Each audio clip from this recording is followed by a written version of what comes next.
Hey everyone, good afternoon and welcome back to my channel.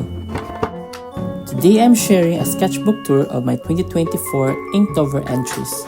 If you're new here, hi, I'm Maki, also known as the Wicked Inker. This channel is a mix of art content, travel vlogs, and museum adventure. Basically, it's my little corner as a quirky artist.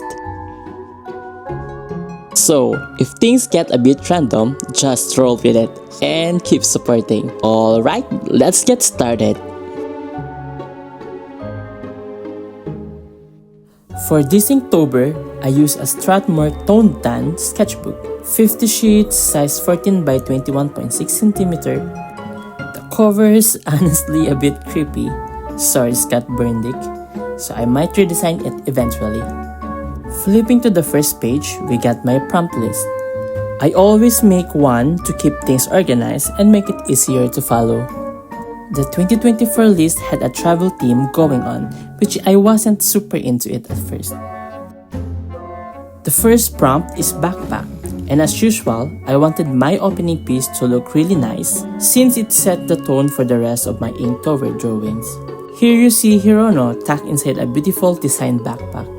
I usually bring Hirono figure with me whenever I travel. I took Menakel to Scotland, Rug Picker to Amsterdam, Boiling Frog to Iceland, and Protector to Paris. Sometimes, I forget to take photos of them. The color in this piece really popped, and it definitely helps set the overall vibe of the sketchbook. Next up are the prompts Discover and Boots. Yep, I combined them. It's totally allowed in Inktober, and honestly, it is a smart move, especially when the prompts can naturally go together. It's a witty way to survive the whole challenge without burning out. Instead of drawing an actual boot, I wanted to get a bit creative, so I focused on just the footprint. That's what Hirono discovered here, a mysterious footprint. Now, the question is, who could it belong to? Hirono is always seen with this adorable little dino by his side. They make the cutest pair wherever they go. Day for a prompt is exotic, which is exactly how I feel whenever I hang out with my friends. Oh my, how exciting! In this piece, I featured Crow from the Other One series and Birdie from Shelter series. They look so adorable, and I admire how much I put details in this Inktober piece, even if it risks eating up all my time. Honestly, sometimes I just can't help myself either. Moving on to day 5, the prompt is binocular. The character here is Float, a figure that sparks some debate among fans. His design is pretty unique. He's tiny or kind of a half body, so some people feel like they didn't get their money's worth, which made him less popular. It's actually a bold move by the artist, taking risks and stepping outside the box. It's a hit or miss kind of thing, and for me, this one's a hit. I especially love this piece. The moon and stars are drawn in a simple childlike style. One of the binocular lenses is broken, but Float is still looking through the damaged lens, instead of enjoying the clear one, which is honestly says a lot about life. We tend to focus on what's broken or lost instead of appreciating what's still working. Jar, my life lesson. Float captured the spirit of childlike wonder, always ready for fun and new adventure. For day 6, the prompt is Trek, which wasn't one of the prompts I was excited about. Some of the prompts felt like a little redundant, like trek and hiking, but turns out they have different meaning.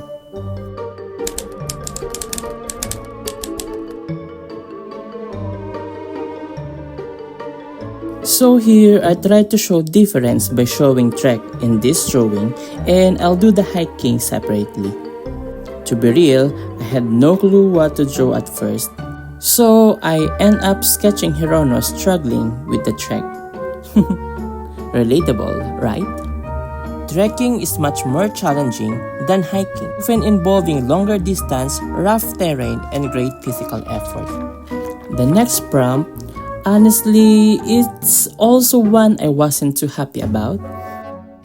The prompt is passport. Inktober can really feel like a double-edged sword. On the bright side, it pushes us artists to create something every day. But with time constraints, like in my case, I can't always fully execute the ideas I have in mind. So sometimes I just settle for a safe, quick sketch to keep up. My original ideas was actually pretty cool. I imagine Hirono traveling to the underworld, crossing the river Styx, and offering coins as a sort of passport so the guard would let him pass.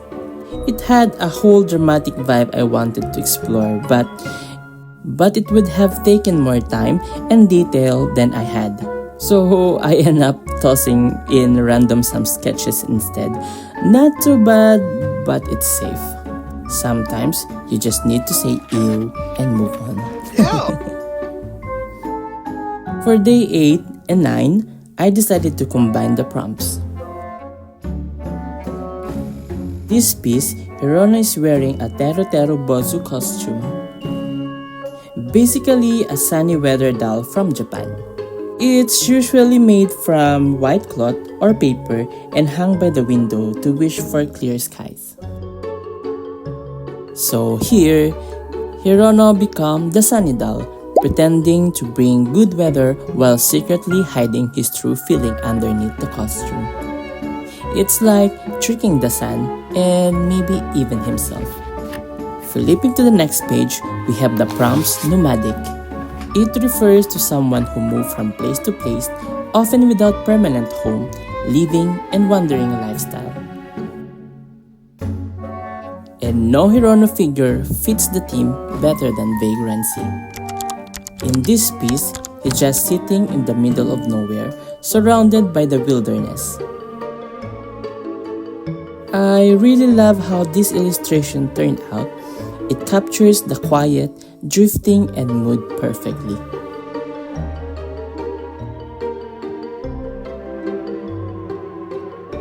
Now, on to day 11, the prompt is snack. The character here is Belonging, one of the secret figures from the City of Mercy series. He's dreaming about snack because he's stuck at campsite surviving on canned beans and tuna. Poor guy. But here's the mystery. Why he is sleeping outside the tent? I don't know, maybe just for the plot. Day 12, prompt is remote.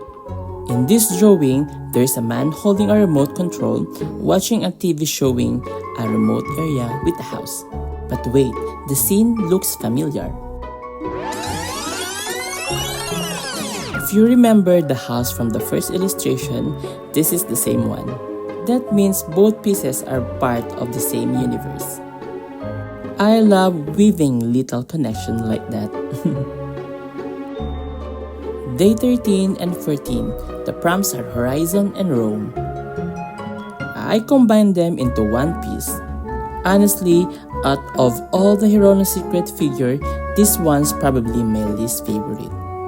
The Dreaming. To show the idea of a horizon, I use a landscape format. And the character is kind of sleepwalking or aimlessly roaming. And the design is like an old school 90s video games character. That was the vibe I was going for. Fun fact, when I was a kid, I used to sleepwalk and somehow end up outside the house. Like, full on opening the doors in my sleep. Kinda creepy, right? Now that I'm an adult, I've upgraded to daydreaming instead. Way less risky and no chance of waking up in the neighbor's yard. And this one definitely one of my absolute favorite here. And for day 15, the prompt is guidebook. It's a fun mix of being both literal and not so literal at the same time. I drew a bunch of migratory books being led by an actual guidebook. Yep, a whole flock of books following their guide. Another weird, groundbreaking idea. 5 points from Gryffindor. The Hirono figure that represents this is the Birdman. With his constant longing to fly and explore, he perfectly embodies the spirit of this sketch. Books are like magic portal. They let you explore distant worlds, live 1,000 lives, and go on wild adventure, all without ever leaving your seat. Who needs a passport when you've got a good story? And that wraps up the first half of our journey. Make sure to join me next time for the continuation of our Inktober tour. Don't forget to like and subscribe.